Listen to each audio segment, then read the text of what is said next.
10 மாதம் கம்ப்ளீட் ஆன குழந்தைங்களுக்கு ரொம்ப சத்தான சத்து மாவு லட்டு எப்படி செய்கிறதுன்னு தாங்க பார்க்க போகிறோம். அதுக்கு ஒரு கடாயில் 1 டேபிள் ஸ்பூன் அளவுக்கு நெய் சேர்த்துக்கோங்க. கூடவே 1 டேபிள் ஸ்பூன் அளவுக்கு முந்திரி பருப்பு சேர்த்து லோ ஃப்ளேமில் வச்சு நல்லா வறுத்து எடுத்துக்கலாங்க. இது ஓரமாக இருக்கட்டும். அடுத்து அதே நெய்யில் 1½ கப் அளவுக்கு சத்து மாவு பவுடர் சேர்த்துக்கோங்க.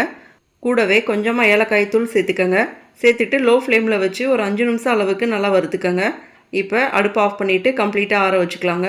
அடுத்ததாக ஒரு பேனுக்குள்ளே திரும்பவும் ஒரு 3/4 கப் அளவுக்கு வெல்லம் சேர்த்துக்கோங்க. 1/4 கப் அளவுக்கு தண்ணி சேர்த்து நல்லா மிக்ஸ் பண்ணி விட்டுக்கோங்க. ஒரு கொதி வந்ததுக்கப்புறம் அடுப்பு ஆஃப் பண்ணிடுங்க.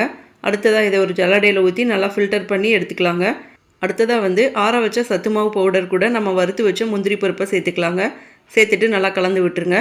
இப்போ கொஞ்சம் ஆறுனதுக்கப்புறம் ஜாகரி சிரப்பையும் சேர்த்து நல்லா மிக்ஸ் பண்ணி விட்டுக்கலாங்க. அடுத்ததாக கொஞ்சம் மாவு எடுத்து சின்ன சின்ன உருண்டையாக பிடிச்சிக்கலாங்க. அவ்வளோதாங்க. இந்த லட்டு பார்த்திங்கன்னா குழந்தைங்களுக்கு ஸ்நாக்ஸாக கொடுக்கலாங்க. இதே மாதிரி நிறைய ஹெல்த்தியான பேபி ஃபுட் ரெசிபீஸ்க்கு நம்ம சேனலை சப்ஸ்கிரைப் பண்ணிக்கோங்க. தேங்க்யூ.